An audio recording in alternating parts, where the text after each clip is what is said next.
My product. Is it me?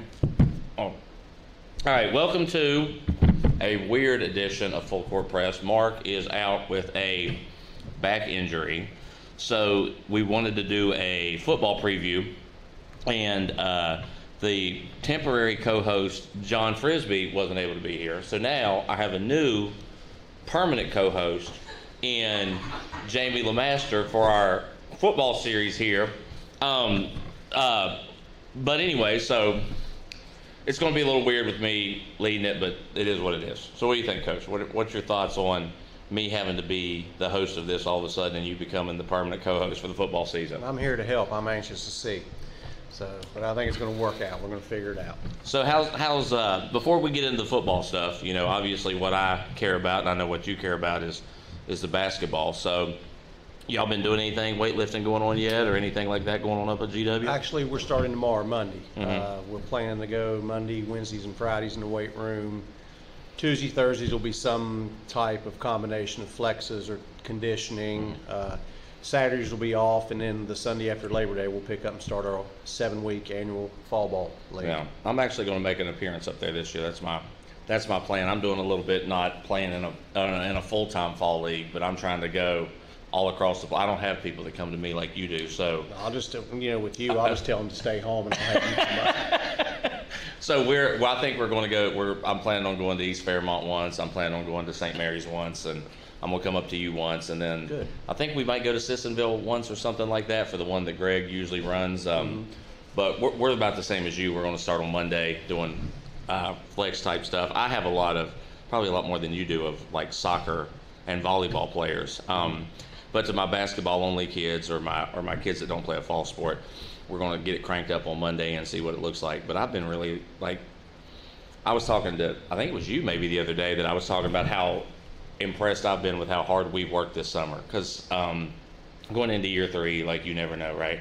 First year, I kind of had an off-season program, and I kind of didn't. Mark and I have talked about this before, but I kind of had an off-season program, and I kind of didn't because I was new, and I was trying to figure out what was going on and everything like that. Last year was the first time I've had one, but we had changed so many players over that we weren't really in a routine and used to doing stuff. This year has been the year that I feel like participation's been through the roof. This has been the first. I know you have this all the time because, Lord, you had enough to field 3 teams, I think, in a lot of summer games I saw you at. Yeah.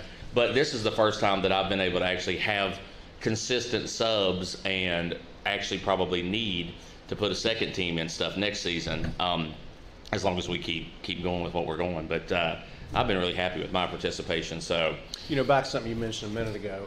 Last year was very unique for us. We had only basketball players, and that's not by my demand because I encourage kids to play multiple sports. Right. I've actually had and I'm going to have kids that swim in the basketball season, so we just have to make it work because I believe sometimes if you maybe make a kid make a choice, you're not going to win. You might not come out on the may not win side, that right, one. So, but numbers are good. We had a preseason meeting the other day. We're going to be up around 20 kids. So one of my number one things, believe it or not, was not MSAC title. These are all great things, MSAC title, regional title. It was to get a JV program back because I was losing so many developmental kids. The ones that were there, they would come out and work, and I can't blame them. There was no games. Well, I'm not going to come out and do that if I don't at least get to play a little bit. Yeah, for sure. So, participation was good in the summer, and you mentioned that you guys were out working. We crossed paths a couple times over at the Root Center over in Ohio, and then we saw you at University of Charleston. Did you go to state? Yeah, we went to state too. Yeah. I don't think we were there at the same. No, we were there once when you were there. Yeah. I think I played 2 different days though. And we played over at University of Charleston, and very respectful. You guys are much improved. You guys are very competitive. I think you're going to have a good season in front of you from what I saw. Well, I appreciate you saying that. That's music to my ears. I know you talk about the stuff of not being able to have kids come out like last year where we only had 14. The minute that I would get an injury, 1 or 2 injuries, or my JV would get super, super thin. There were a lot of times, I remember up at Park South last year, and I think maybe at Bridgeport, I was playing the sophomore starters on JV in order to just be able to get those JV games in, just because there were the 4 or 5 kids that were mainly JV only kids. And the minute they stop playing games, I feel like you lose them. And I've seen teams too before it gets so tight that they'll play 2 quarters of JV. Yeah. Just play a half. I mean, you're trying to do what you can do. I just feel like you just need those kids to play. You have to have developmental programs. A couple of them have gotten better and are going to end up helping us. And last year, sometimes I knew it was insane that I was taking a kid who was playing 30 minutes a game and playing them 2 quarters in JV. But I think that's going to bear fruit this year, because some of those kids that were freshmen last year that were playing on JV now going into their sophomore season, if they wouldn't have had that, they either would have quit or they wouldn't have come along. And a couple of those, I think, are going to end up playing minutes for us that really matter. So I remember a coach one time, and I'll leave his name out of respect. He would go to a game and he would put every player, varsity and JV, in the book. Now, this is for away games, right. Okay? Right. So 2 things. One, so they could warm up before the game at halftime. If you're in the book, you can warm up. So he's getting his varsity team. They're on visiting rooms. Right.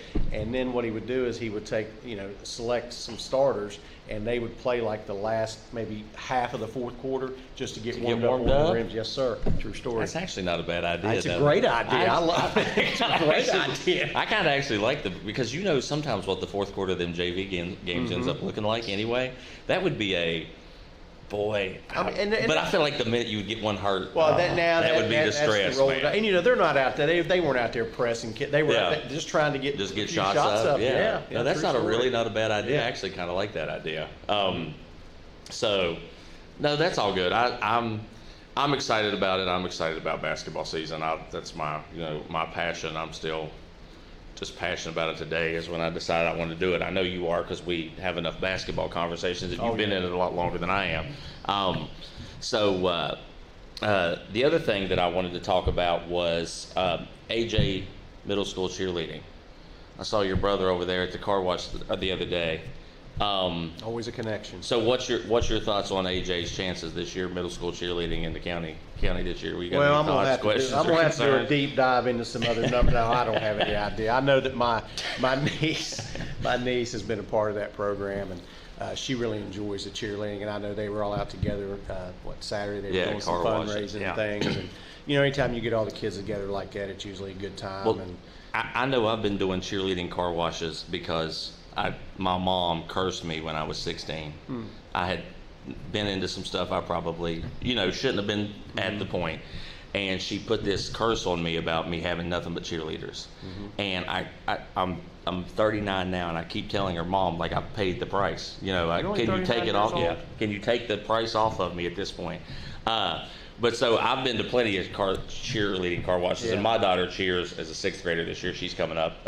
My son cheered the first year that Ashley, who's the coach now, was there. And I think she's, as far as what I know about cheerleading, I can tell a bad cheer coach. Absolutely. I don't know how I know whether you're good or not, other than just I can't tell you're bad. So, but Ashley, I think, does a great job with them. And that, what's crazy is how much participation was at that car wash. Right.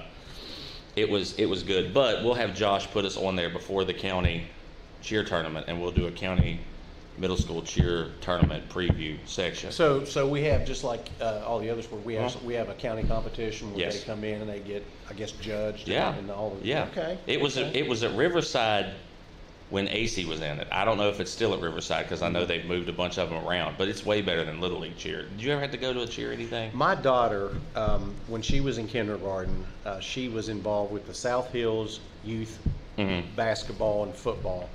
So as a cheerleader. So her first year she's in kindergarten, we're up at John Adams, and I think there were 3 girls that were nominated for the homecoming queen. And this was not a vote; they just pulled like a name out of the hat. Well, she ends up being the homecoming queen of the Little League. So that was really cool. And then she went through, and we got to about 1st grade, and she thought she would want to try travel cheer. And the first letter I got, congratulations, Harley, you've been selected for the travel team. Parents, first thing we'll need is $1,500. I said, we're going to find something else to do. So we went to South Hills Youth Basketball after that. And I coached her and my son from 3rd grade on up there, and that was fun to my daughter, I'm telling you, is, and people that have seen her would know, like, incredible basketball skill. Like, from the minute she popped out, dribble with both hands, shoot on 10-foot, like, always played up, hates it. Just cheer obsessed. That's her only thing, and that's where Mom's curse got me, was in her. Was like, the other ones were okay basketball players, but never great basketball. She still has too much talent to me. And I keep trying to be like, hey, do you want to go play basketball? No, Dad, it's just never happened. You know those cheerleaders. Of course, I'm at GW a lot. After school and of course during the season. So I see our cheerleaders, come in and out. And I'm usually in and out of the gym, and they're working. And number one, those girls, they're tremendous athletes. Yeah, they're in top shape, and just like any other sport, they probably put in as much, if not more, time in what they do. Like our cheer squad, they go to Florida to Disney and do all that, and they're up there usually in the late slot because our coach works during the day, so she prefers a late slot. But, they put in hours upon hours, and they bring in the choreographers. Is that the right word? Yeah, they bring those guys in, and they put in a tremendous amount. I always think the crazy thing about it is that, to me, would be the most stressful sport, because you spend 4 months working on something, and it lasts 2.5 minutes. I was going to say, for a 3-minute routine. So right? if you mess it up one time, like at regionals, you could have hit that thing perfectly. And then you go to regionals and, somebody fumbles, somebody has a sweaty palm, somebody whatever, your thumb is pointed the wrong way for some reason, whatever it is. And that's the difference between making it and not making it. Right. Where like we get, 32 minutes in a game, and we get all these games and all this extra stuff, and you do all that work. Seeing since AC's been up there, how much they work for 2 minutes is crazy to me. And like, I still don't know what's good, what's bad. I'll see somebody and I'll be like, well, that one definitely won, and then I'll be completely wrong. So I don't know, but I'm glad we got to touch on cheerleading for a minute. My daughter will be happy. She'll be tickled to know that I talked to AJ Cheer for a minute. I'll have to let my niece know that. So I guess what we're really wanting to talk about today, as we kind of expand into other stuff, because I talked about wanting to expand the show into other stuff and not just do basketball all the time, is football. Now, I know I was a Little League football coach. I was a Little League offensive coordinator, C team, and I think my team averaged 8 points a game or something like that. So it was not a very successful stint. I had the greatest offense known to man. I had motion and this and misdirection and jet sweeps and everything. And I always look back to the guy who was helping me that year, Brian Berry, who taught me the most valuable lesson I've ever learned in coaching. And we had played like Winfield, and I think we lost 8-0, and then we played somebody else and won like 8-6. And I remember watching us run offense, and I'm standing there beside Brian, and I'm just like, this offense is beautiful. What is not working here? And he's like, Elias, I agree. This is one of the best offenses I've ever seen in middle school. He's like, or in midget league. But he's like, they're 8 years old, Elias. Right. Like, sometimes it's got to be a little simpler. And I'm telling you, that's the wisest lesson I ever learned in coaching. But I know you did high school for a while, so. I did. Years and years ago, I've done basketball all along the way, but back, before I was married and children and all those things, I was coaching football in the fall, basketball in winter, and then I was doing track in the spring. I started, I think it was 2000 at Capitol High School as the ninth grade, the freshman coach and the varsity assistant. The following year, I went to Sissonville Middle to coach with Jim Waldeck and Jason Smith, who Jason Smith is now our current athletic director, so we've been together a long time. Okay. Then I didn't coach for a year, and then for a 10-year stint, I was with Coach Edwards Jr. at George Washington High School.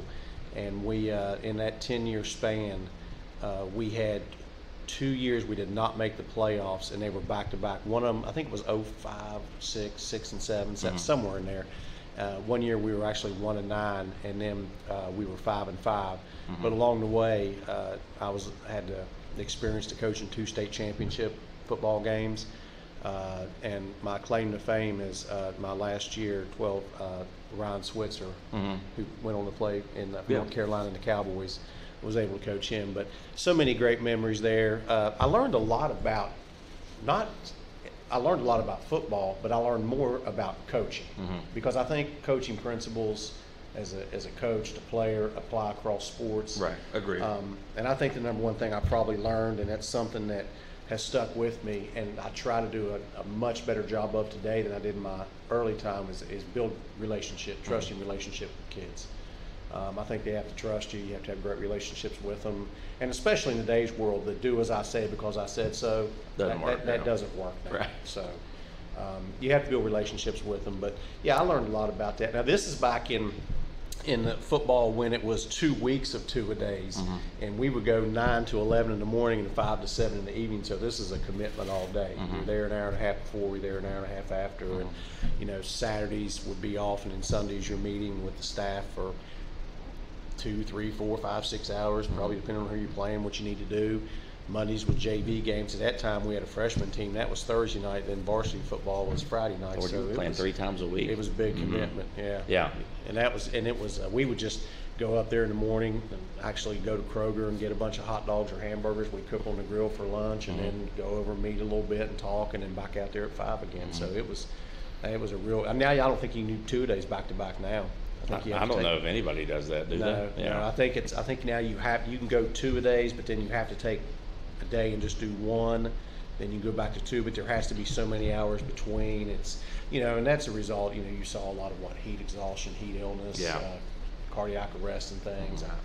It's just a different time now. Well, always talking about it's interesting you talk about learning about coaching, because John Wilkerson, that's up there with you all. Yes, sir. His dad Blaine was my coach in high school. Okay. And that's you want to talk about the do what I say because I say so. Yeah. Like I loved Blaine. Blaine was like legendary, and the whole cover of USA Today and all that. Is it a true story? He got a 15-yard penalty for lighting a cigarette on the sideline one time. He was on the cover of USA Today for it. Is that when that happened? He was on the cover of USA Today for it. I've heard this. That is a one of a kind. He lived off of Pepsi and cigarettes, and I'm telling you, I never saw him eat.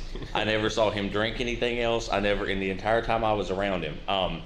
So he was always somebody that had like a really big impact on me as a coach and stuff. Now, obviously, because the thing that he was good at was and John was around a little bit. He had just gotten out of college. He would come up and be up in the press box a little bit when I was playing. But he would talk to you like an animal, right? But he was always good at coming back around behind, and you knew how much he actually cared about you at the end of the day, right? He would rip into you a way that nobody else could, but he could also make you feel like the most important person in the world, the most important person on the team, the best person you'd ever been around. And so every time I see John, we always talk and just say something. I always talk about his dad or something like that. So it's interesting you talking about learning stuff about coaching from that. When I learned, one of these days I'm going to tell a Stevie Edwards story on this. Okay. From when my dad was the Parks and Rec director in City of Charleston. He was working in the rec center. I'm going to tell you a story. I will tell this story one time because that's one of my dad's all-time favorite, all-time famous stories is to tell that story, and he's probably told it. I think he was over at North Charleston Rec, wasn't he? 15,000 times he's told this story. That's his favorite story in the world to tell. But I'm gonna wait a little bit before I tell that. So anyway, this season I know St. Albans over here, brand new coach. I've talked to him a couple times. Really like the concept. Really like what they're doing. I know they were worried about maybe not even being able to field the team, but I think Coach Brown and his guys really got out in the community, had some town halls, made phone calls. I've heard a lot of good things. Have been in here working really hard. I think they had a successful scrimmage the other day. From what I've seen, I as well as I do that in any sport you're in, MSAC is a tough place to come in and have to cut your teeth. But I think, I think he will end up being successful and all that. I know. Where my son and all them are at, I end up going to all the Nitro games. So I try to keep my thumb on what's going on at Nitro. That's been a whole big overhaul and overturn from everything I've seen. I think I will enjoy it this year because it will be, and not to get in some big transfer discussion. Right. But I will enjoy it this year because it's kids that I remember from Little League. Sure. So I'll be kind of invested in that, and I'll be at all those Nitro games and stuff like that. I know you all have up there on the hill and this is probably a super layman's, but the running back Jaden. I had him in class. Yeah. Okay. Seems like an incredible first year.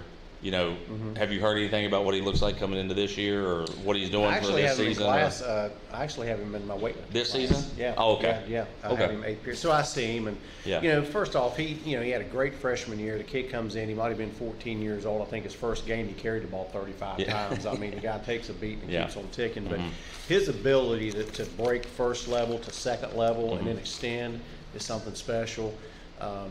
He's very mature for his age to talk to him. He's got a very level head, hard worker. I think this year he might be a little stronger and maybe a little faster. I know that we've had 2 scrimmages. The first one was with Morgantown, and there was another, I think Man was there and maybe somebody else, maybe just those 3 for sure. We didn't scrimmage Man, we just went with Morgantown. And then, you know, the MSAC scrimmage Friday, we had Riverside. And I think most importantly, they all came out healthy, and I think that they had, you know, a good scrimmage. I hear that they look pretty good. So we'll see. And I know that now St. Albans, their first scrimmage was Greenbrier East. Yeah. And I heard they competed well. I can't remember what the score of that was, but I was a little surprised. It was competitive. I think a lot of people were surprised. I was a little surprised it was as competitive as it was. Now, who was their Friday scrimmage? Cabell Midland. That's who they have for the MSAC scrimmage. Right. And, you know, Cabell Midland, huge school, huge numbers. But you know, back on your coach now, does he teach here in the building? I think he got hired this year. He just got hired this year. Is he in the building now? Yes, sir. See, I think that's very important for, especially in what I call major sport, and with no disrespect, but I think you have to be in the building with your players, you know, just again to have those relationships, to see them outside of practice, you know, in the academic setting. From what I understand, he's doing all the right things. He's out, like you said, in the community. I know that, you know, he's probably been down to Hayes multiple times, you know, maybe coming down during the lunch times and things. I think one of the assistant principals was telling me that. And then, you know, I know he had his town hall meeting, so he's involved in the community. And I live in this community. I don't teach and coach in this community, but from the outside looking in, I think that there is a lot of possibilities and a strong sense of community and community spirit here. I believe that. Well, we've talked about it 100 times. Mark and I have, and other people that we've been on this with. Like, as much as they come out and they really support girls basketball, and they really do, and we have a good base for that, and they really support baseball, and they really support the other sports. This town, you can tell, wants football to be good. Like, they really care about football being good. I went to do the local radio station, 96.9, that I went to do an interview. I did Buzz's Wednesday afternoon show the other day, and he was wonderful, great to talk to, was really engaged in what we were talking about and wanted to talk. But off air, it was, what do we think about football? How do we think football is going to do? And you get a lot. Everybody here will talk to me about basketball, and they're interested, but then it always gets back to, what do you think is going to happen with football? How do you think it's going to be? So if there's anyone that wants football to be good and would really support it, if we just show some signs of life, I think it'd be. I think there is, you know, a football history here. You know, whenever I was coaching with Coach Edwards Jr., his dad, Coach Senior, who is now passed, rest his soul, learned a lot from him. You know, he's a St. Albans graduate. Yeah. He was an All-American, went on to West Virginia. During my time here in 2007, they beat us in a playoff game. They advanced to the state championship, and maybe possibly could have beaten Parkersburg for a state title. I know that we're, you know, time moves on, but there is history here. And you know, my wife Monica, you know, her son Drew, which was interesting because when we were dating, he played here and I was coaching at GW. So those leading into that game that week was a lot of fun around the house. But you know, he had a great experience here. Played for Coach Christian. You know, went on, and you know, you go down there and you look at the field. You know, look at the support. All you got to do is look at all the signs around the field. People are willing to support. And I know that maybe my numbers are off, but at one point I heard something like 25 kids, maybe 15 freshmen or something. Is that? I mean, I think it's in that ballpark. So my point is, it's young. But you got to start somewhere, right? If it's going, if we're going to talk about a rebuild. So he's doing the things like getting out in the community, getting involved with his middle school. And I know we went from 2 middle schools to 1 middle school now, which I'm not sure if that's advantage, disadvantage. We've always had John Adams, so you know, we've always the whole time it's only been that. Okay. You know, and now in today's world, you get a lot of transfers. I mean, that's the world we live in. But true feeder is John Adams. Okay. But it sounds like he's doing all the right things, and I wish him the best. Seems to have a great attitude, wants to get it back on track, and I think if he keeps going the direction he's going to get it where he wants it. When we talked, when he had first gotten the job, we had spoken, and I had talked about and he already, I'm not saying I gave him some grand idea, but I've always talked about the build the wall around St. Albans thing, the get down there, and you have to go down there and be seen, because I remember when, I grew up in Charleston, and so when we would go over and play, on the west side in basketball, or I'd play for, Midwestern Blues and stuff, there was Paul Gilmer, who that school should be named after still. I still believe that middle school should be named after Paul Gilmer, but because there's nobody that changed more lives over there than that man. But there was a Paul Gilmer would always have a Capitol hat on. He was always there. There was always somebody from the high school that would come down, and we saw them, and we knew who they were, and I knew who the coach was. And when I'd go to games on Friday nights, I knew who the players were. I knew all that kind of stuff. I've tried to do. Once we get done with this show, I'm going to go over and watch a Hayes, fall league game. Yeah. So I think that kind of stuff is super, especially when you're rebuilding something. That kind of stuff is super important. Well, I think it goes back to what I see you at a lot of JA games, honestly. Yeah, you're still at JA games. It's build a relationship early. You were mentioning kids, with the one feeder, you got to get every kid that you're supposed to get. And in today's world, let's just be transparent. Yep. You can look them up. Then you have some kids come from the outside, and when you put all that together, now I become a talent manager. Yep. I got to make that work. I got to Right. blend that. But we've gone as far now to. I know that when my daughter was growing up, we were down here and we played. And I coached in the St. Albans Youth League, and I coached her team. We had I think each elementary at that time had a team, and then there was a team of about 7 or 8 kids from outside the area. That's the team I had. My daughter was one of them. So, we played there, but point being is that we've started, our shy ball has expanded into a girls' league now, and they get to season. It's not like one girl on a team with 8 boys now. It's girls' basketball. They have their own, playoffs. They have their own traveling all-stars at the end of the season. And we've gone as far as to show up at some of those, and my players will come. And, I saw a post a while back. It was Jiraiya and Collins and Addie Gum and I can't think of her name right now, but there were. I get like that too. Tara's not Carson. Carson was there, but 2 of those kids were former shy ball players, but Right. They were down there supporting those kids, and you got to put it in perspective for those kids. If you're in 3rd grade and the Gatorade Player of the Year walks in and is standing there talking to you, you probably know who she is, especially if you're from the community. Right. So we've gone as far as to get down into those youth leagues and make this thing a K through 12, or a 2nd through 12, generically. Right. And but it goes back to building those relationships. Well, I always remember that when they would come with us, right? I would think when those high school players would come to our midget league practices. You couldn't have told me the difference between that and Michael Irvin from the Dallas Cowboys. Dallas Cowboys. It's the same. Right? Correct. It's the same thing, and I think we've done a decent job with. Now we don't get to do it as much as you'd like, because usually Saturdays is. As we practice early on Saturday, and then let's get a 36-hour break from each other kind of deal. But I have made sure that when the playoffs start here in the Little League, that my kids go and cheer in for both teams in these playoff games, and they make baskets and stuff like that. And especially the 2nd and 3rd grade bunch just thinks that's the greatest thing they've ever seen when my bunch is up there carrying on for them. So. That stuff is super important, and I think Dan is, to get back to the original point, I think Dan is doing a really good job of doing stuff like that so that he can make football back to what it was here, and get football back to get football to the place that it was like in the early 2000s and stuff like that. He keeps doing what he's doing. He'll get it there. Yeah. So, now here's my question. I had been planning on doing game picks. Okay. Now, I have to let you know, because you've only done one of these shows with me, the minute that you do this, okay, you're going to get 18 text messages about why did you pick that one? Why did you pick that one? Or, you're a terrible human. Do you realize da-da-da? Because I'm telling you, my phone will immediately. Well, I think there's a group out my there phone that will said immediately. anyway, whether I pick games or not. So I don't know if you care about that, but I'm giving you I'm giving you a fair warning. So what I'd like to do is we're going to pick games. We're going to keep track of our picks through the time. Sure. We may even let Josh pick games. Josh, you want to pick games? Do you want to pick them too?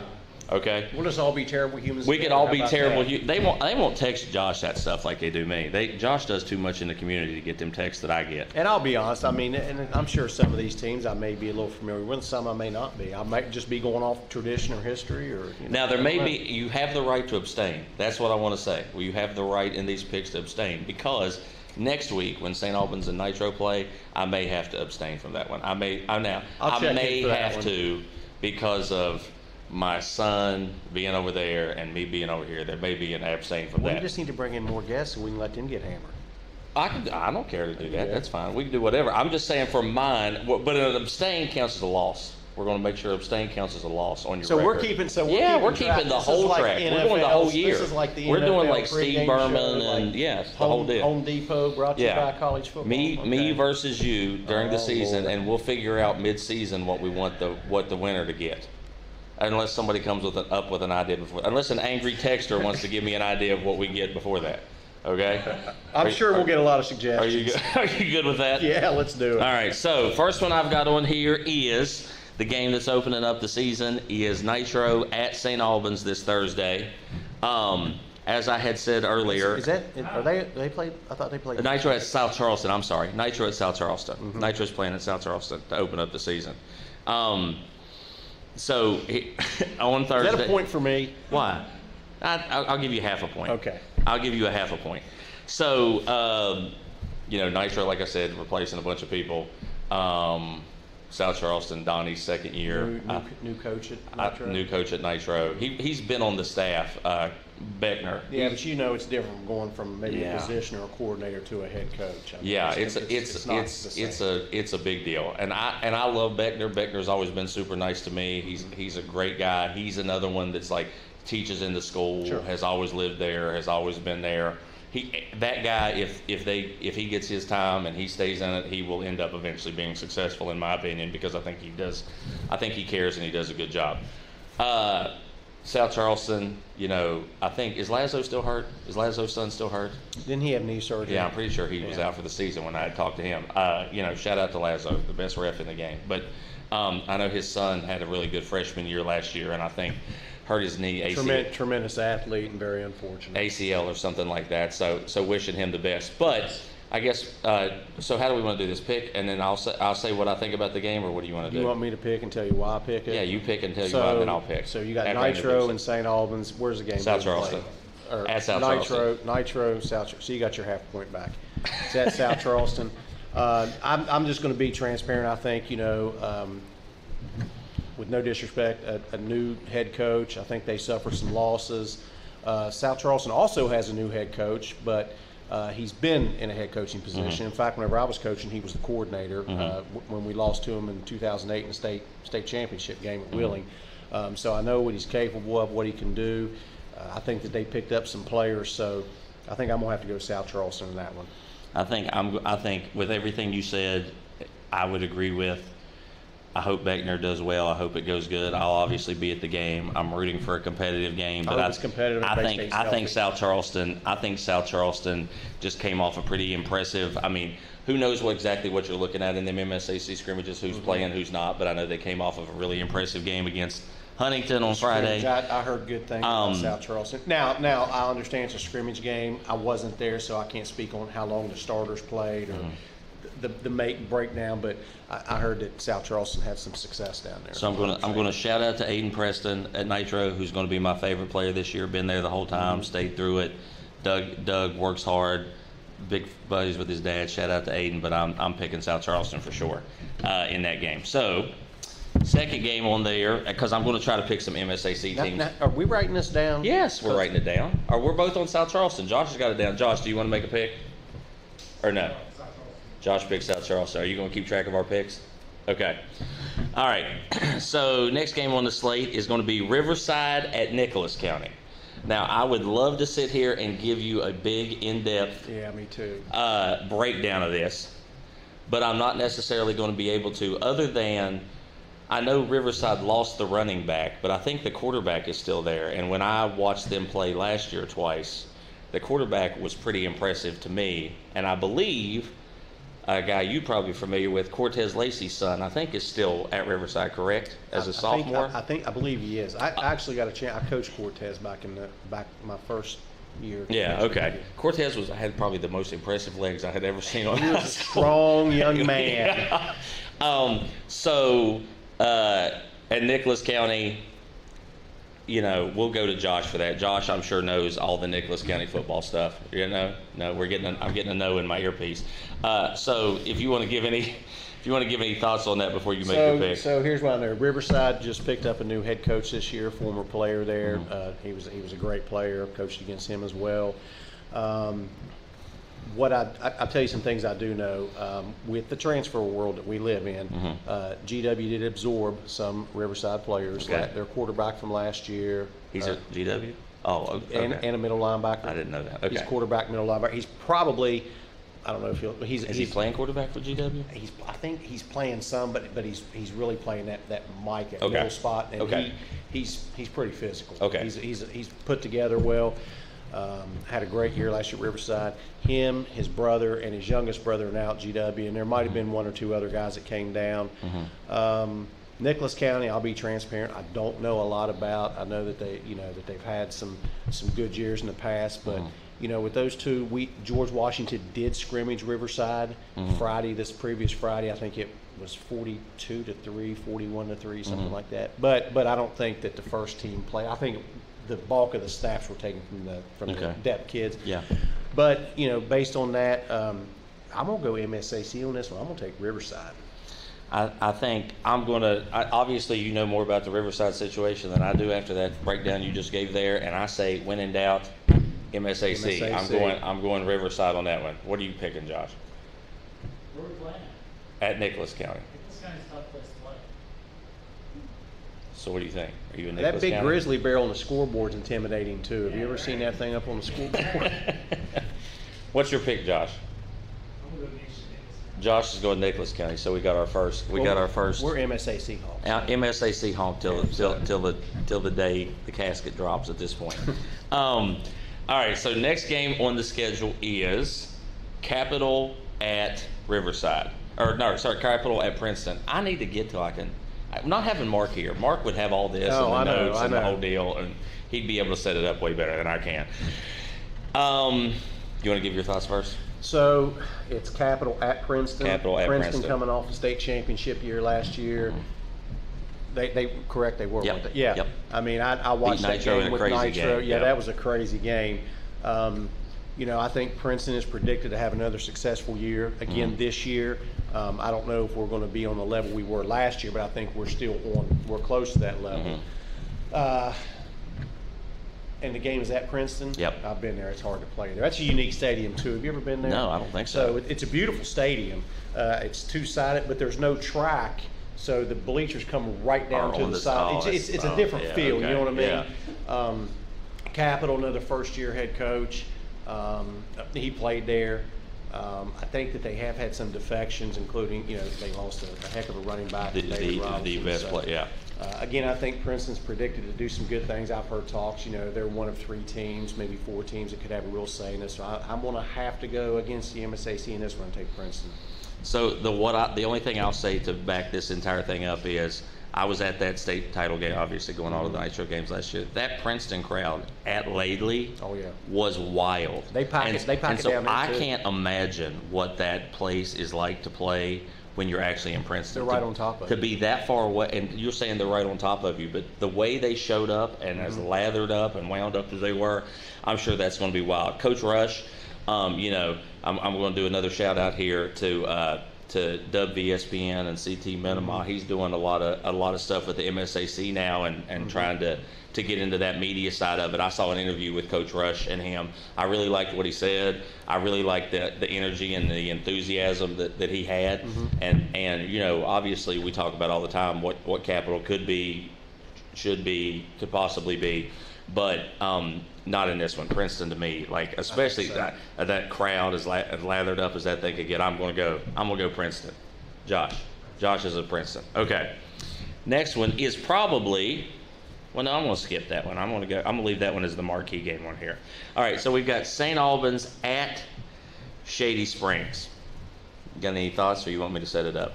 You can set that one up. Okay, so I have seen Shady Springs play each of the last 2 years.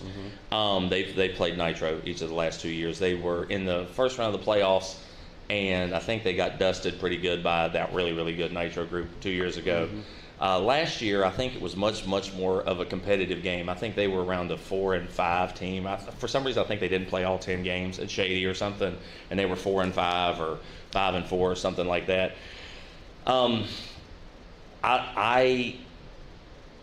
There were things that when I've seen Shady, this will be what I'll take grief for. I don't think it's an unsurmountable task. I think that game will be a lot closer, in my opinion, than probably people realize. Now, I still say, like we talked about earlier, your first-year coach, you're brand new in it, you're on the road, you've got all those freshmen. It's going to be those freshmen's first Friday night lights. I'm probably going to take Shady in that game, but I think it's going to be a lot. I think it will be surprising how much more competitive it is than people realize, given what I think that the path that St. Albans might be on. I think you said the game's at Shady. At Shady, yeah. So, I know that St. Albans showed well in the scrimmage with Greenbrier East, and I don't know much about the Midland scrimmage other than who they were playing Midland. But I think a young St. Albans team, a first-year head coach. I know you've had scrimmages, new system, new calls, new environment, and going on the road. I think the game could be ultra competitive. Please remember, I do live in St. Albans. I know I'm associated with the evil empire, but I think in this situation, and not associated. I know, and I think that there'll be there'll be some growing pains. Early game will be competitive, but I think probably Shady Spring in this one. I got an insight on this one. All right. Okay. Okay. We have a guy in that area. Okay. So they don't have a line. Brand new quarterback, brand new coach. Little struggle. I foresee St. Albans beating Shady. So you're going to St. Albans on this? Okay. I hope they do. Yeah, I mean, obviously, I didn't have that insight. Yeah, I hope they do too. I obviously hope they do. 34 on the roster. See, he's over there on the phone. Does he get a full point I for don't that? understand what he's doing. I think that's 3/4 of a point if you're on the phone. It's one of our guys. Yeah.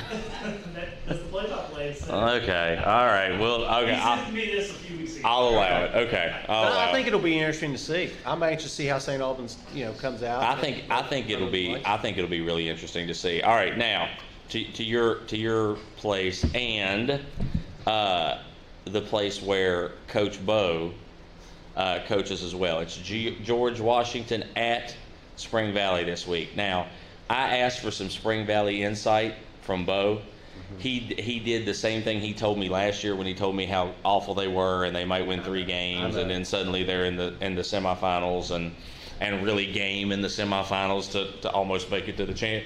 I think gave Princeton all they wanted in that. But you probably know more about the GW thing, so I'll let you set this one up. GW, from what I understand, a lot of athletes, a lot of positions. You've got a first-team All-State sophomore running back. Quarterback is new this year. I think they're using maybe 2 different kids.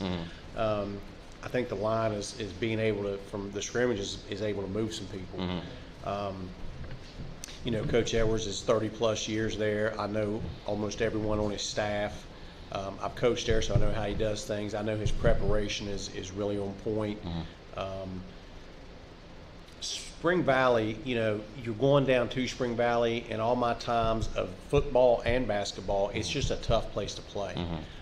You're going to a grass surface. I don't know what the weather forecast is. That could, have a factor into it. Traditionally, Coach Dingus has done a great job. He's more times than not been on the winning side of things. He's coached in state championship games. So I think the coaching aspect is going to be a chess match. The surface, the weather, all the things. Now, back in this time, this was Spring Valley was predicated on running the football. Right. They wanted to run the football, and with respect, we thought that if we could get them into a gun or throw the ball, that was advantage us. But I mean, I'll be completely fair. I think that GW has a lot of weapons, a lot of experience in a lot of places. I think it'll be competitive, but I'm going to go GW on this one. I think the main thing that I would say is of the and we'll talk about one here in a minute, of all the football games I saw in the last 2 or 3 years, the Abercrombie kid that was at Spring Valley, who's graduated, is one of the best, one of the most dynamic football players I saw at all, and he could play. Yeah. I think losing them probably hurts him a lot. Figuring out a way to get that production back hurts him a lot, and I think regardless of the weather, even if it is a rainy, sloshy slugfest, my guess is Jaden is probably special equipped for something like that. Sure. So I'm definitely going to take GW in that one. What about you, Josh? Josh is a GW. All right, now the marquee matchup of the week, the big matchup of the week, the one that we will get the text messages over. I can guarantee you. Fairmont Senior at Hoover on Friday. Now, all respect here, I'm probably going to go to this game because Nitro plays on Thursday. St. Albans is out of town. I'm going to probably take an opportunity to go up there and see this game. I may come up in the garage and pick you up and ride you up there. That might be what Monica's giving me the thumbs up. I'll hop in the car. I'll probably pull up and just ride you down there. So you want to go and then, or you want to set up? I just, do you know much about Fairmont? So I know they've gotten a transfer quarterback who who knows what you're reading, because I'm only reading stuff from up north, but it's really good quarterback, top prospect, really good player. They run the football, obviously. I think they bring back almost the entire offensive line from that group that was 8-3 last year. That I think they lost to Bridgeport pretty badly, but I think every other game they beat North Marion and they were really good last year. So that's what I know about it. That's my Games at Hoover. Games at Hoover. You ever been there for a game? Yep. Nitro. You talk about an atmosphere. Yeah, they got the lights and all that, like the college. They've got the crowd. It turns off. You got to score to get the lights. Yeah, you got to score to get the lights. Yeah. Coach Fields, a lot of experience, has had nothing but success everywhere he's been, including Hoover. First game, in Hoover again, our transfer world, they picked up some solid kids. If he can continue to manage, I know they went down to scrimmage at Ironton, and I think that was tough down there. I don't know who Fairmont scrimmaged, but being at Hoover, first game, some things go their way. They're going to big play Herbert Hoover. So when I was talking about Abercrombie, I think probably the best player, maybe other than Malachi Thompson, who's now at WVU from Nitro, that I've seen over the last 2 years was David Robinson. That he came over to Nitro and almost single-handedly won a regular season game. And I think as well as they played in the playoffs, had Robinson been healthy, I think and this is not to take anything away from Nitro, but the magical state title run they had last year to get to that game, I think Robinson was a good enough player to be that big a difference. He's capable of taking. I think he is an incredible football player. Because I've seen what he's done on that Capital team the last 2 years. He's been really, really impressive to watch. And I know they've got a lot of transfers, including some Nitro kids and some other kids, and they have a whole new defensive coaching staff that came from Nitro. Some Nitro coaches went up. Went up there and stuff like that. I think that whoever comes out of that game, the loser, is certainly not over. You're certainly going to hear a lot from the rest of the season. I think they'll be right in the thick of it, both of those teams at the end. I'm going to, without having seen Hoover this year, I've only seen them the last couple of years. Without having seen them this season, and this is what's going to make it tough for me to go up there this year, probably. I'm going to take Fairmont Senior. Okay. I like the offensive line returning. I like the defensive line return. I think when you get in a game like that, now Could Robinson go up there and completely wreck the game like I've seen him do? 1,000%. He is capable of completely wrecking that game.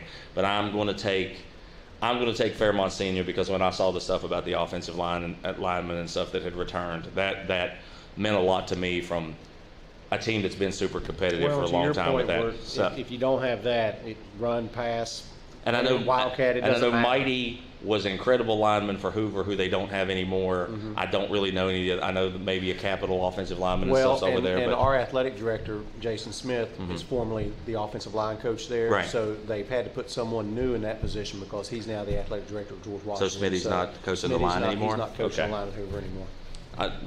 I'm sure somebody men's league legend, Men's League legend. Smitty. I'm sure somebody, highly qualified's in there, Yeah. but it may be new terminology, right. new things, so who knows? Where you at, Josh? So this is mine and Jamie's first deviation. So where are you at, Josh? They're going to have to stop the line, offensive line. They're going to have to stop keeping that ground. He's a force rate one that saw some of the energy game. Hoover's line didn't hold him. Peyton was getting 2, maybe 3 seconds. That's not time enough for him to set up. So I'm going to say with Fairmont Senior, they're going to wear him out to where he's not going to get those passes off. Okay, We'll so see. I think that's going to be a great game. That's why I'm going. I don't usually go. I usually try to take my time that I don't have a football game that I have to go to and take it off and sit in my garage and pull a Jamie. But I'm Famous. not. I'm actually going to get up out and go and come pick you up. Now I got to leave early. All right. Come pick you up from Cross Lanes and drive you over there. We'll get over there and see how it goes. So Sounds good. I'll get to see the lights. Hopefully they score so I can see the light. in That's person. why when we went I've over seen there. videos. When we went over there last year, it was. I think they've had them. We've played.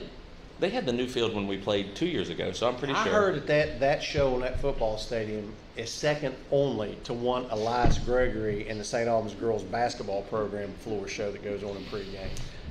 Well, I think as when you see what it expands into this year, you're right. Probably second Am I only. coming I'd here say this I'd say year? you're right. No, I go up there. I got to Okay. go up there in the dungeon and sit and where I have no I'll space come on the down- bench. Well, I'll come down and see you. No space on the I'll come down bench. and see I you. got to stand over there beside. Not Cheston. Who announced? Smitty. Smitty announced the this? PA. It Locked wasn't and the loaded. Cheston's guy was the one that announced the last time I We was up might. there. Smitty. He What's might his- have been out for something. Spanky. Spanky. Yeah, he was Spanky. who was up there the last time I was up there. So. Smitty's normally there. He might have had something going on. Okay. All right. Well, I didn't know that. He does So now- 95% of them. Well, good, because now I can talk to him about how I can't move up and down anywhere on that sideline. He likes to stand. He likes to be on the visiting coach's side. I know See what they're you had talking Spanky about. clear over to where I couldn't go forward, I couldn't go sideways. What am I supposed? I was in a prison cell over there when I was there. Everything I can. But anyway, so that's our football preview. I think we're going to try to do this, once a week, something like that. Keep track of our picks. We got Josh, who's over here coaching soccer, but he has all kinds of time to do stuff like this. Loves it.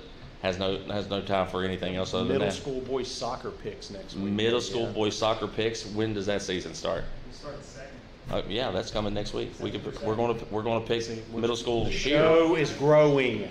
We're gonna pick middle school cheer. We could pick middle school soccer too. The show's good with that. growing. I mean, Mark and I are doing that. So Yeah. That's, Mark will have to abstain from doing that one. But anyway, I appreciate you coming, Jamie. Thank you for It's a having good thing. We're going to go on a little break here, and then we're going to come back with state championship winning coach and my boss, Rick Whitman.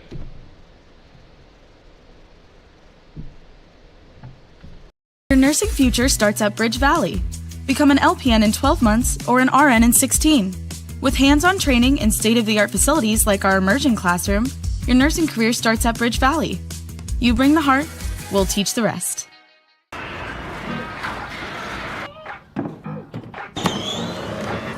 Sometimes in life, things don't go exactly as planned. Other times, they turn out even better than we could have ever dreamed. And often, we end up exactly where we're meant to be. Whether we're pursuing our passions with those who matter most, or turning what we love into what we do, your peace of mind is why we're here. We'll keep you protected on every step in life's journey, no matter where life may take you. Whether you need insurance for your home or car, or business insurance to protect your livelihood.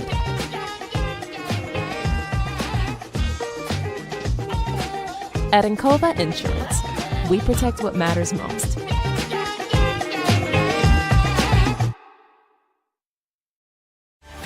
At Manny Ellison Lane, it's not just business, it's personal.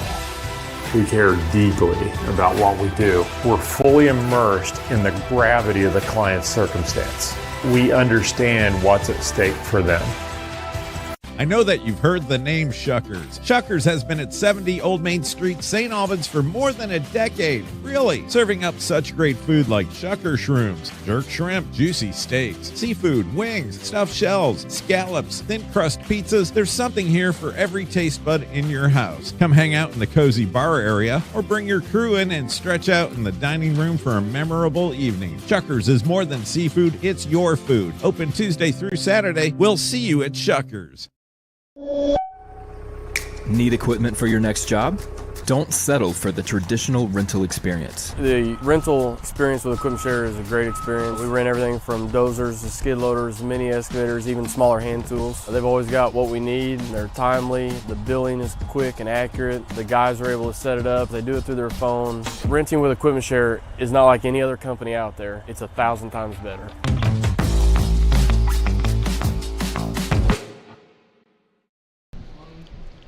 All right, and we're back with Coach Rick Whitman, MSAC Athletic Director of the Year, 3-time state baseball champion, golf coach extraordinaire, all the things. So thanks for being with us, Rick. I appreciate it. Thanks for having us. So we've been trying to get you on since the baseball title, but I know that there's busy summer, you know. I'm sure you're a busy guy running around with everything you've got going on and stuff like that. First, I really actually want to talk about the baseball championship. I mean, you've got the third state championship. I'm sure the first one was like just unbelievable, incredible to win. The second one I think probably is like, yes, I really belong, and the first one wasn't a fluke. How does the third one feel when you get past the incredible, now I've proved I really belong, now I've got the third one to cement it? How's that feel? Well, they're all great. Yeah. There's not one better than the other one. Obviously, in 2017, we kind of came out of nowhere, got hot at the right time, had a really good group of sophomores, really talented group, and, went on a run in postseason and the state tournament. 2018, we actually got beat in the semifinals 1-0 to Wheeling Park. So, that group of sophomores in 2019 were seniors, and they were, they didn't like the taste in their mouth from the season before, and I think they went 34-4, dominated. This past year, we knew we had the talent to have an opportunity to win a state championship, but to win a state championship, it takes more than just talent. You've got to get lucky. You've got to be tough, mentally, physically, and we really harped on to our kids that bad things are going to happen, and how we deal with them is going to determine how we do. And as the season progressed, they got tougher mentally. Adversity was not an issue with this group. They were really talented. Probably the best overall pitching staff that I've had in 28 years here. Just a really fun group to coach. The seniors stepped up, provided leadership. Brogan Sams kind of followed their lead and really became a leader. We had some young guys that hadn't really played until this year step up in big moments. And, it was we knew we had the talent, but, everything has to fall into place, and fortunate that it did. Well, I know from, just my experience coaching basketball, and obviously I've never won like you have and stuff, but, there always comes that moment during a season where, at least I feel like, where you realize that this group might actually be really good, that this group actually has a chance to be really, really good. Did you all have like a moment like that this year where maybe it was just a random game or a random moment or somebody coming through that you weren't thinking of where it hit you? We expected to have an opportunity to play for state championship this year. With what we had coming back, obviously the Burt kid coming in really helped. And with the returners that we had, we felt like that we had everything that we needed. It was just a matter of going out and working hard and doing the little things that they did. There's always a when you play, there's always a point. Well, not always, but most of the time, there's a point in your season where you think to yourself, wow, this may be over. But whether it's a postseason game, you're down, whatever, what am I going to say to these guys when our season ends? Never had that question arise in my mind the whole season. I mean, it was 0-0 in the 7th inning of our first state tournament game. Went in extra innings with John Marshall. I never thought we were going to lose that game. So to go through a season and never feel like, wow, we may not win, was a really good feeling. And, you know, anytime you celebrate, anytime you can win your last game, that's just special. Something that the kids will remember for the rest of their life. I know coaches, parents, fans, I mean, you know, it was good for the community, good for the school. And, you know, we're planning on being right there again next year. Well, I mean, I always like to have coaches in here for this and just to talk in general, because I always like picking people's brain. Like, you know, Chris Murray, who had just come off of winning the basketball state title. I got a really good piece out of him in an interview that we did. And you know, Jamie obviously has been crazy successful for 20-some years. The thing that I had talked to you about after you all won the title was the decision to leave Brogan in that game. You remember when you and I talked about the game, the bases are loaded, and you left him in, I think, in the 5th inning in that first game. Yeah, and he got the strikeout. Yeah, and he got the strikeout to get through there. And the thing that I was impressed with by that was that you had the guts and the steel to do that, because I know somebody like me, being as young as I am in coaching, I would have panicked probably, and I'm probably going to the bullpen earlier and stuff. And I'm just interested in. And you kind of gave me a good explanation when we talked about it before in private, but I hope you don't mind me asking you about it now. Just what kind of went into just that specific decision and decisions like that you've made? Because I think the game could have turned on that if it goes the wrong way for you and stuff like that. I mean, so, you know, we found ourselves in a few jams in that game, and you know, could have went either way. But at the end of the day, you want your horses to be the guys with the ball. And obviously Brogan was one of our horses. Obviously the Burt kid was too.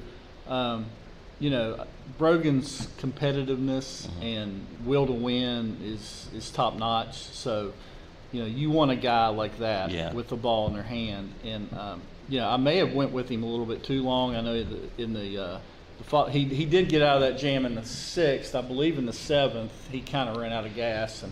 And you know, Ryan Baldwin handles our pitchers, and I'm talking to him, you know, what do you think, and this and that. But that decision is basically just a gut decision that, you know, I had confidence in Brogan that he was going to get us out of that jam. Now, when he got in the jam the next inning, I went out and talked to him. My intentions walking out there was to leave him in. And I asked him, you know, how do you feel? And he kind of looked at me like a deer in headlights. And I knew at that moment, I turned to Burke and said, "Are you ready?" And he said, "Yes, sir." And, you know, he closed the door and pitched another squirrel's inning. And, you know, those guys were great all year. I mean, they were, you know, Burke kid pitched against GW, held them to 1 run, who, you know, obviously won 4A. Gavin Comer pitched state championship game, battled tendonitis all year. But he's a guy that has pitched in those big moments throughout his career. You know, Josiah Cochran went 7-0 for us this year, first time really pitching varsity. Braden Smith, you know, came in and got his feet wet pitching and showed a lot of upside. So, you know, just good group of kids that worked really hard, really talented, and glad that it all fell into place. I mean, obviously just from coaching against Brogan in 9th grade, when he was in 9th grade, when I was over at Nitro, and then seeing the way he works at basketball, that's the kid that you have that I know the best from seeing. And that I agree with what you say about the kid's work ethic is incredible. Like might be the hardest working. He reminds me of the way Colton Painter would work when he was over at Nitro, and he's in the gym all the time. He's all the time either hitting a baseball or shooting a basketball or something all the time like that. So that kid is an incredible worker. Yeah, when your best players on your team are your hardest workers and your most dedicated and, you know, guys that want to refuse to lose and will do anything it takes, you usually have a pretty good chance of being successful. And, you know, Brogan wasn't the only guy. I mean, you had Comer, Burke, I mean, all those kids, a bunch of kids I'm not mentioning. That's always the trouble in this is the kid you don't mention. Yeah, I mean, you know, Mason Bledsoe, sophomore, playing his first year varsity, it's nothing leading off the bottom of the 8th inning in first game state tournament, and he gets a hanging curveball, hits a double. Then Gavin Grigsby gets him over to third, and Braden Smith hits a fly ball, and we win 1-0. I mean, we played 3 state tournament games, and Brogan and Burke had 1 hit each. So now they pitched really well and kept us in games, but offensively we didn't get a lot from them. But we had other guys step up and in big moments, and our pitching. We never trailed in the postseason. We were never behind. Actually, we didn't allow a run in the regionals, and anytime you got good pitching, you got a chance, and we definitely had that. Yeah. Well, do you think? I guess again, sometimes I just use this as my way to talk to coaches about. Do you think that there's really anything, if you would take maybe the first state championship season that you had in 17, and I know you've done it for a long time, do you think there's a major thing you do differently now than you did when you were first in it? Is there a lesson you learned or something big you learned along the way that got you to where the success you are now? I don't know that it's translated into success, but I'm definitely a different coach now than I was when I first started. I was, I have guys come back that played for me when I first started, and they're like, "Oh, you didn't let us do this. We never got to listen to music when we took BP." Yeah. And I tell them, "Well, you win 36 games, you can wear shorts at practice. You can turn the music on at BP."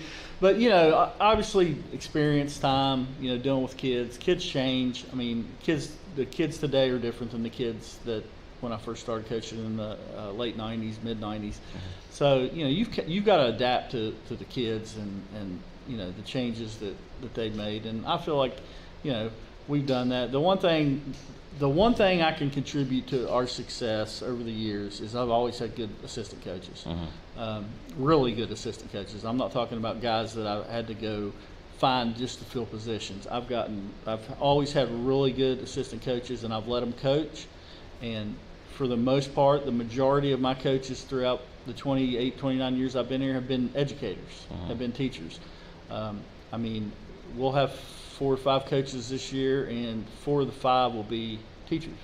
So, they care about kids. They care about, teaching kids, watching them grow, get better, not only as baseball players, but, as human beings. One of the biggest thrills I've had as coaching for as long as I have is getting invited to former players' weddings, things like that. I can't remember the wins and losses. I always remember the losses more than the wins, but stuff like that. Having guys that you coached 15 years ago text you and say, "Coach, the stuff you talked about and the things we learned while we were playing baseball, I use in my everyday life." Those are the things that are meaningful. When I'm all said and done, the state championships will be great. The wins and losses are what they are. But those type of things, watching my former players have families, be great fathers, great citizens. A lot of them go on and coach, and that's rewarding. That's what it's all about. Well, I always give outsider St. Albans perspective. Obviously, I've only been over here for 3 years, but I know you're St. Albans, from birth. And you're also the athletic director of the program and stuff. And I always talk about how much different this seems than some of the other places I've been, in the way that the community supports it and the way the community wants St. Albans sports to be good. And being the athletic director of the school, do you think that there is, I know how excited the school got and how excited a lot of us got, that went up to tournament games and stuff this year and watched you all. I'm not a St. Albans guy, but I go up to watch you all, the volleyball coaches up there, stuff like that. Do you think there's just from an athletic director standpoint, do you think when you all are successful in all of the titles you've had and different stuff, do you think there's been a ripple effect to the other sports where it's been able to carry over into other things and help make other things more successful? Yeah, I think anytime a sport at a school has success, it has to, kind of bleed over and the other programs feed off of it. Ideally, we would win 16 state championships. That would be a perfect year. Yeah. Because we've got 16 sports. Obviously that's not going to happen, but lacrosse won a state championship this year. You're 2 years removed from playing in the state tournament. Boys basketball is, I think COVID 2020, they were going to be in the state tournament. Yep. You know, as putting my athletic director hat on, you know, the goal is for all the sports to succeed. Not that one sport will lead to success to another sport, but the more sports you have that succeed, the better your overall athletic program is going to be. You know, I mean, honestly, last year we didn't have a great athletic season overall, but you know, we had a really good baseball team, and a really good girls lacrosse team. Now, you know, hopefully this year we're more competitive in some of the other sports, and because, you know, anytime you go to Charleston play in a state tournament, or go to Huntington play in a baseball state tournament, or Little Creek for a softball tournament, you know, 2 years ago we were in the softball state tournament. So anytime you get those types of things, this community backs winners. It really does. I mean, you know, if you win, they will come. If you're mediocre, they'll come. If you lose, they find something else to do. I mean, that's just being honest, and you know, can't really blame them. But you know, the goal is for all our athletic programs to compete at the highest level, and that's not going to happen every year, especially when you know, our enrollment just keeps dropping. I mean, I think we're down to like 820. A few years ago we were at 1,000. So you know, it's a ever-changing landscape. But you know, the coaches we have here at St. Albans High School, I think, are really good coaches. I think we let them coach. We leave them alone, try to not micromanage them. 100%. We're here to support them, here to support the athletes. And, you know, our facilities, you know, coaching, the level of coaching is as good as anybody. It may not show up on wins and losses, but, I mean, you know, we have a really good athletic program here at St. Albans right now. I mean, I think, and to go along with just what you're saying, is you all definitely do, like, there's not been some crazy idea I've pitched about what I want to do to the locker room, or what we want to do with this, or what we want to do with that you all get in the way of, or you all let us turn the programs into what we want to turn them into. And I think that I know how we've all talked about football being better would help us all, would be the thing that would lift all of us. And you were pretty instrumental, I think, in trying to make sure that we had a football team and that football was successful this year and stuff like that. I know you've been really invested in that and trying to work on that, so I'm gonna give you your credit on stuff like that. I guess now that we're into this coming season, I know you said that you thought you all would still be pretty competitive and stuff like that. So what do you think? I mean, I know it's a little ways out and you haven't seen a ton. You all play fall ball and stuff like that? Yeah, we do. Okay. We start actually tomorrow. Okay. Our first fall game at GW. You know, the biggest challenge is after you win a state championship is making sure the kids are hungry and making sure they're not satisfied, making sure they don't become complacent. You know, oh, we won a state championship last year, so it doesn't work that way. Everybody, you know, you get the bullseye on your back now. We usually do in baseball anyway, but you know, after winning a state championship, you know, we won in 2017, we lost in the semifinals in 2018. We won in 2019, didn't get a chance to repeat in 2020 because of COVID. So this will be the third time we have a chance to repeat. It's really hard, but we do have a group that will have an opportunity, I think, to compete. Like I said, a lot of things have to fall into place. The kids have to, you know, work harder this year, and that's going to be our message. You know, you guys can do one of two things. You guys can rest on your laurels, or you can work harder, get better, and be even better than you were last year. You know, it'll be their choice, but you know, I'm confident the group of kids we've got, the leadership we've got, coaches we've got, that we'll have an opportunity to be really successful next year. So I know you're also the golf coach over here as well. You know, me and Austin, when we were over at Nitro, would always joke about how we wanted to be the golf coaches because we wanted to just ride a golf cart around all day and stuff like that. And that's what we always made the joke that we were going to apply for every. I think we applied for Riverside's golf job like every year. Golf is the greatest coaching job that there is. We never got a call, but so how's that? How's that going? I mean, we've got 10 golfers out. You know, like I said, golf's the best coaching gig there is. You start in beginning of August and the season's over at the end of September. You get to ride around the golf cart, watch golf, play with them a little bit of practice. But you know, I think 5 of our 10 golfers are baseball players. So you know, we're getting better.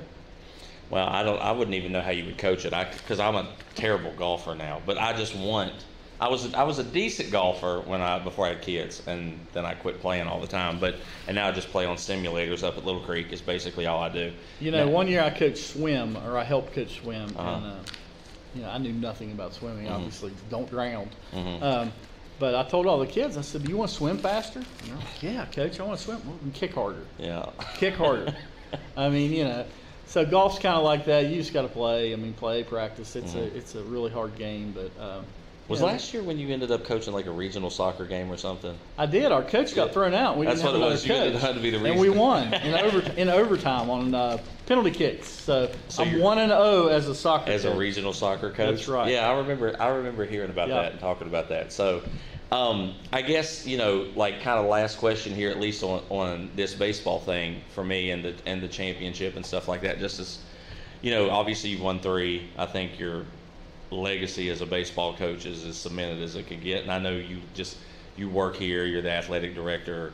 You're a Mr. St. Albans kind of guy. But I guess my question is, what keeps you motivated to keep just grinding it out? Now you've won 3, you've been successful. I know you could go golf anywhere you want to, go do all your stuff. You've got kids in Florida, you've got the WVU season tickets, you've got all this other stuff you could do. I just wonder what keeps you motivated after you've had all this success to keep going and keep grinding that way at it. Well, first of all, it's the kids. I mean, you know, being around kids, the older I get, the more younger it makes me feel, honestly. Obviously, we've got a really good group of kids. They work hard. They do everything we ask. So that's number one. Number 2 is, you know, when you have success, you want to continue to have success. And number 3 is my assistant coaches. I mean, if I didn't have the coaching staff that I had, I never would have been able to do this for as long as I've done it, because, you know, they've been as good as anybody. So, you know, those 3 things. You know, somebody asked me today, I heard this was your last season. I said, really? Well, that's news to me.